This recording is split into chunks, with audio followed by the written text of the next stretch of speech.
Hello, this is Biblical Tarot, and I'm back with another video. And this is the card of the day today. It is Wednesday, August 4th.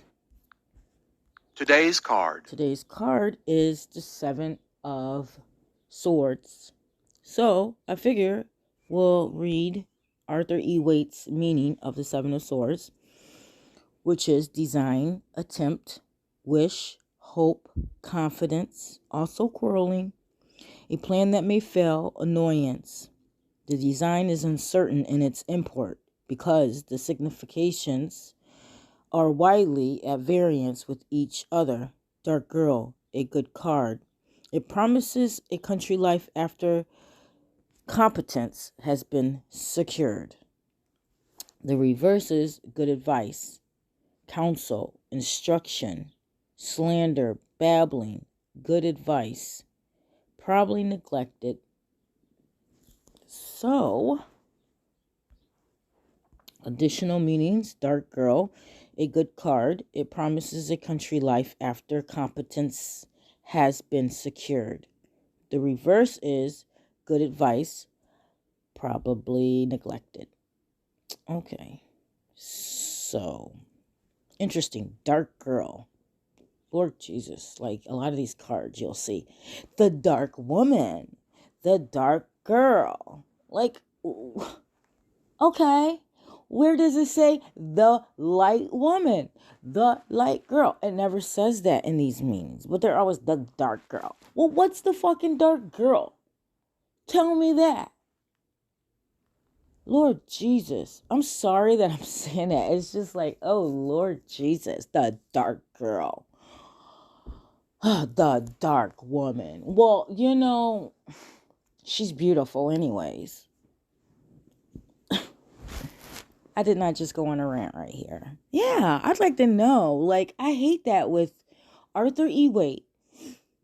He leaves this shit out. Like, fucking tell us, what the fuck is that dark girl that we keep seeing? What is that dark woman? You keep talking about her, but you're not explaining more. Because I'd like to know more. I even did some little research, tried to do a little keyword research, see if I could find a little more about what the hell do they mean by dark girl, dark woman. What is that? Does that have to do with the alchemy or whatever? Dark? Or is she really like a dark person? Or is she really like dark in the way she acts, like a person that's, like one of those goth dark ass type people, fucking thinking about suicide and everything else. I'm not going to say all those goth people think like that, but you know what I mean. Like, what the fudge is she? I'd like to know more about this dark girl, dark woman. I really would. But I think I need to get back on this card instead of ranting. Lord, I want to meet her because she sounds very interesting. She does. Anyways. The Seven of Swords, guys. Do you see a dark girl in there? Because I don't. I've been looking for her. Maybe she's in one of those tents. They got her hidden in that tent. They probably got her hidden in that middle tent right there that's opened up. And you can see like a spiral going up in there. We need to go up in there and we find her. And we're going to make her free. Set her free. We got her hiding somewhere. But the meaning of this made me think of a story in the Bible, like they always do. The meanings or some of the symbolisms in the card. And this did remind me of a story when I looked at it. Even when I looked at that's the journal. When I looked at the meaning of it, the attempt, the design, the attempt, a plan that may fail, an annoyance. The design is uncertain in its import. And what else? The good advice, the counsel, the instruction. It made me think of Joshua chapter 2. Okay, and this talks about Jericho. And Jericho was when the tribes were sent to Jericho, and they had to take it over. They had to kill the people and stuff, And that's horrible. That is so horrible in the Bible. The Bible has a lot of killing. It even has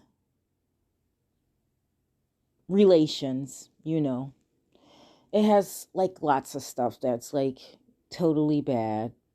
And there's so many stories in there. So the Bible is not G-rated or PG. It is rated R, okay?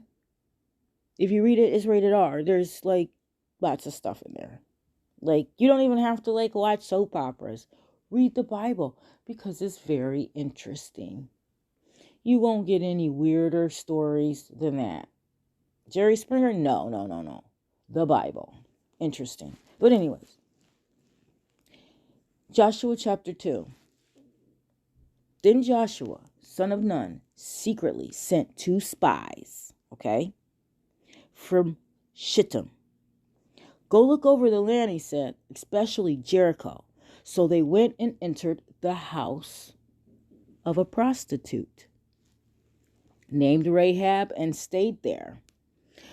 The king of Jericho was told, look, some of the Israelites have come here tonight to spy out the land. So the king of Jericho sent this message to Rahab. Bring out the men who came to you and entered your house, because they have come to spy out the whole land. But the woman had taken the 2 men and hidden them. She said, yes, the men came to me, but I did not know where they had come from. At dusk, when it was time to close the city gate, they left. I don't know which way they went. Go after them quickly. You may catch up with them. But she had taken them up to the roof and hidden them under the stalks of flax she had laid out on the roof. So the men set out in pursuit of the spies on the road that leads to the fords of the Jordan. And as soon as the pursuers had gone out, the gate was shut. Before the spies lay down for the night, she went up on the roof and said to them, I know that the Lord has given you this land, and that a great fear of you has fallen on us, so that all who live in this country are melting in fear because of you. We have heard how the Lord dried up the water of the Red Sea for you when you came out of Egypt, and what you did to Sihon and Og, the 2 kings of the Amorites east of the Jordan, whom you completely destroyed.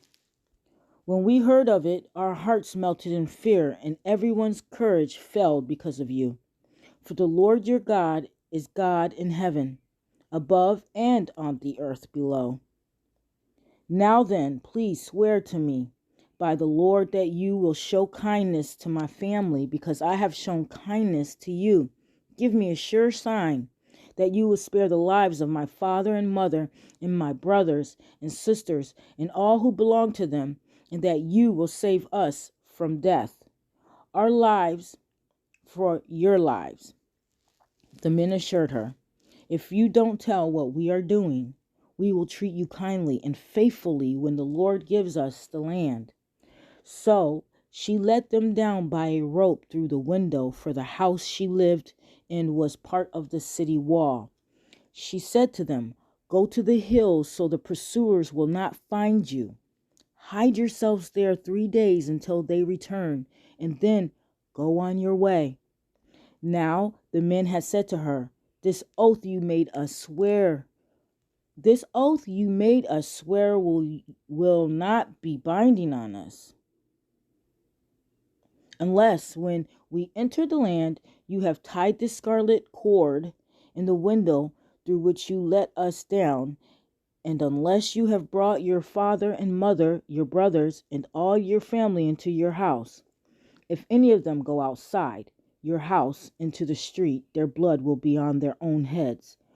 We will not be responsible. As for those who are in the house with you, their blood will be on our head if a hand is laid on them. But if you tell what we are doing, we will we will be released from the oath you made us swear." "Agreed," she replied. "Let it be as you say."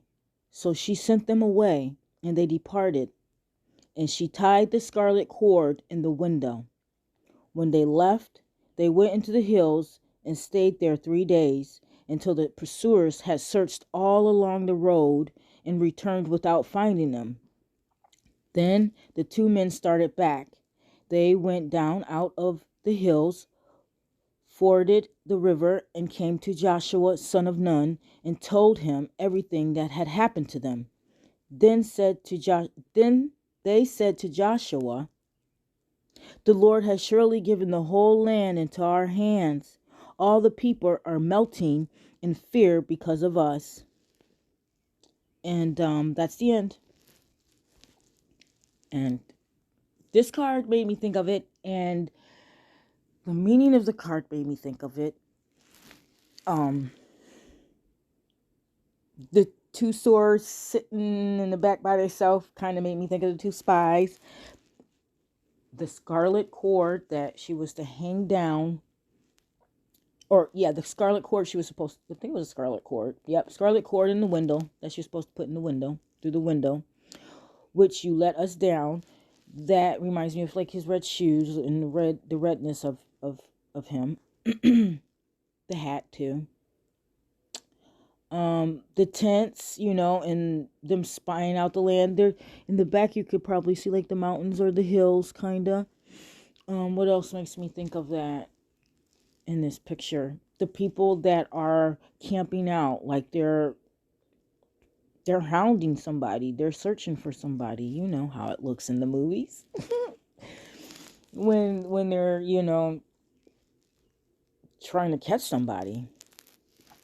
But yeah, this definitely makes me think of Joshua chapter 2.